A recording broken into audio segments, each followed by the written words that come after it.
to go to Vietnam, let me understand, one of the issues was about, in the whole Abu Ghraib thing, one of the issues was chain of command, who's responsible?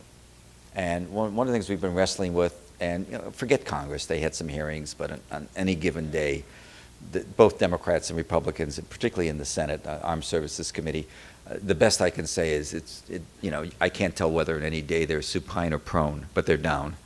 They're not doing much. And so forget them. It's not going to come out there. It's not going to come out with the Democratic Party either right now. They're in disarray. They think the solution is to put more troops in, but it'll sort out.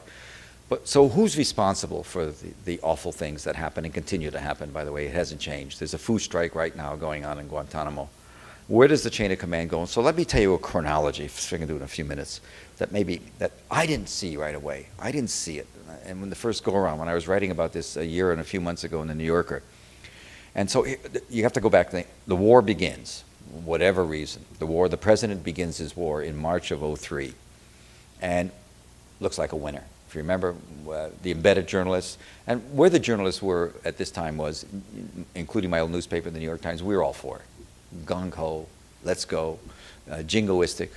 And if you remember the early coverage, I keep on remembering Ted Koppel, who's a really good journalist, was with the commander of one of the American divisions, I think the 3rd Armored Division, that blew into Baghdad. And it was just daily stories full of unctuous praise for and they were competent, no question. But it turns out we took Baghdad because Saddam gave it to us. You do understand that he walked away from Baghdad. That's why we took it. That's why we didn't have a street fight. You do understand that the people that we started the war against, the Sunnis, the Baathists, the pro-Saddam people, we're still fighting. I mean, basically, the war is still being fought. We're still fighting the war against the people we started the war. They just did not fight it the way we wanted them to. They did what historically, some of you have looked at the history of the caliphates, there's a traditional, Saddam, madman that he may be, and we have to say that of course he was, and he knew we were coming, and he planned for it. He broke down people. This is all stuff our government knows.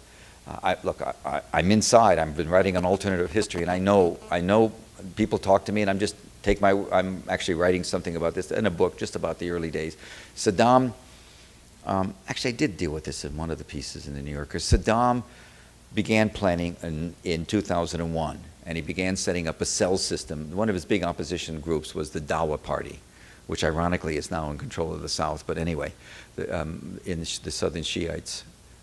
The digression is that the two major parties in the South that we support, this government, the Shia, the Shkuri, and the Dawa, both in the famous long war between Iran and Iraq, which was the great struggle in the 1980s, both supported Iran against their own country.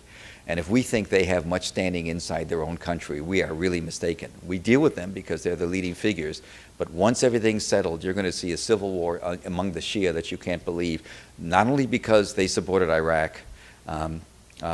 rather in the war, but also because a significant percentage of Shia are secular, not religious. And so, in fact, probably more than 50%. So the idea that it's automatically going to be an Islamic state that's going to be coherent in the South is not true. It's going to be a bloody, bloody bloodbath inside the South. This is as it's going to be in Kurdistan between Barzani and Talabani. A lot of stuff is not resolved. And it's a loser. I mean, let's get this clear. It's a total loser. It's just a question of how we lose it. How many more Americans, how many more Iraqis have to die is going to be the question. This is a loser, and I'm not telling you anything that you don't sense. But we know it in Washington. The Pentagon's now been told by the generals it's a loser, and that's one of the reasons they're so panicked about the Constitution right now. But that, again, is a digression. So, 2003, he goes in. Saddam turns out to have gone to the field, gone underground. Saddam emulated the Dawa Party. The Dawa Party was the one Iranian-supported group that tried to kill him, tried to kill his son. Every time he captured a Dawa guy, he only knew 2 other people. You couldn't get much. So he set up a cell system in which they operated with little 3-man groups and split, left town. Big deal. Victory is ours. Baghdad fell. There wasn't much opposition anywhere else. The army melted away. By May 1st, the president could say, we didn't find the weapons, but nobody was sweating it at first. They were sure they were there, or they'd been shipped to Syria or something. We would find them. And they believed it.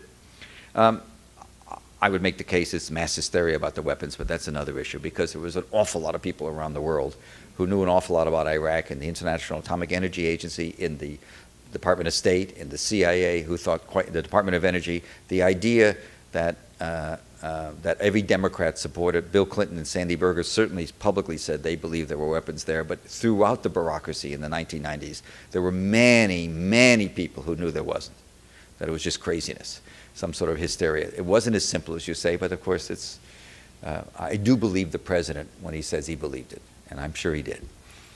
It's just that if you'd been looking hard enough and been more scrupulous about it, and been more open-minded, you might have understood there was a serious debate inside. Particularly in Vienna, the International Atomic Energy Agency had been categorical in saying there was nothing there. We bombed the hell out of Iraq in 1991, the first go-around, and we monitored it constantly. Where? How? How could they reconstitute a nuclear bomb? There was no way. Anyway, and this, when I was doing stories for the New Yorker in the 1990s about Scott Ritter and the problems in the UN, we all understood there was nothing there. So the whole sort of mystery that came up later was amazing. But there it is. Dumb things happen. Anyway, we thought we won. A lot of joy. The president lands May 1st on the aircraft carrier. Remember this? We all make fun of it now. But at that time, it looked like a winner. And then there was this annoying thing that began to happen in June, July, and August. There'd be these little incidents that happened, mostly in Sunni-controlled parts of the core corridor, the Sunni Triangle, they call it. A bomb would go off. Some Americans would get hurt. But more significantly, the relief forces that would come up would get hit hard. And so clearly, the people who were doing this not only were able to know when we were going and where we were going, but they knew how we would relieve, how we would respond to a crisis. And this was in the summer, and Rumsfeld began talking annoyingly about what he called dead enders, the dead enders. There's like 5,000 dead enders. There's a couple, we got to clean them out. And which, by the way, is still the basic policy. In other words, to handle the Sunni problem, the basic policy is we're going to have to wipe them out. That seems to be the policy today. It's unstated, but that's clearly, if you look at what they did at Tal Alar and what the generals are saying, we're going to go one city after another. What they're going to do is try and kill as many as they can. And it won't work, but we tried it in Vietnam too, but it just won't work. It doesn't matter. In any case, it was all sotto voce until August of '03. The UN got hit, remember? And even more importantly then, the Jordanian embassy got hit big time. And Jordan was that was scary to the guys on the inside because Israel, there were something like 400,000 Iraqi Jews that fled from Iraq. Many emigrated to Israel.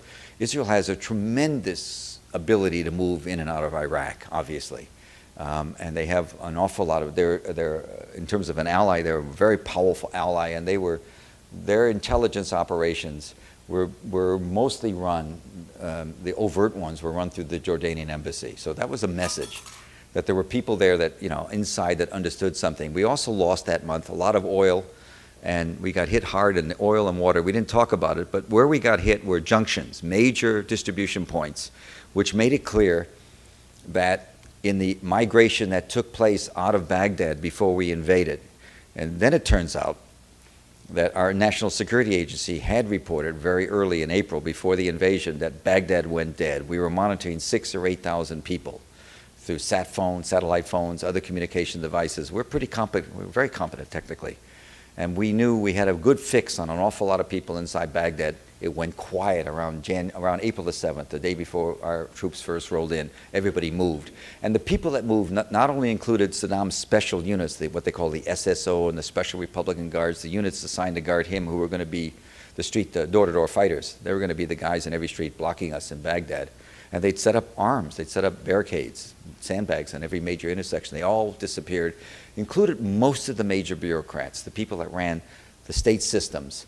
Most of the states, if you remember the looting, I'm going to revisit the looting in a minute.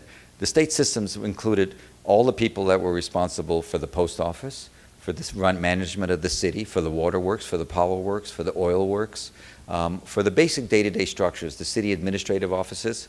And guess what? It turns out some of that looting that took place, we now believe and now have reason to think, was much more systematic.